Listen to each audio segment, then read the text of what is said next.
चला तर या सीझनचा पहिला वटाणा आमच्या घरी आला आणि सगळ्यांच्या वेगवेगळ्या फर्माईश. कुणी म्हणाले कचोरी बनवा, कुणी म्हणाले चटणी बनवा, कुणी म्हणाले खीर बनवा. पण मी म्हणाले, की याची तर भाजीच होणार, तेही माऊली यांच्या मसाल्यामध्ये.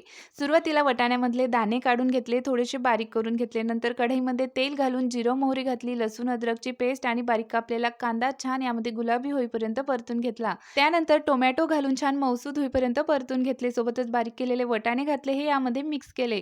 त्यानंतर त्यामध्ये हळद घातली, लाल तिखट घातलं आणि माऊली मसाले यांचा काळा मसाला आणि गरम मसाला घातला. अप्रतिम चवीचे मसाले आहेत. कुठल्याही भाजीमध्ये तुम्ही वापरा, भाजी एक नंबरच होणार. तुम्हालाही जर हे घ्यायचे असतील तर स्क्रीनवरती त्यांचा नंबर दिसतोय.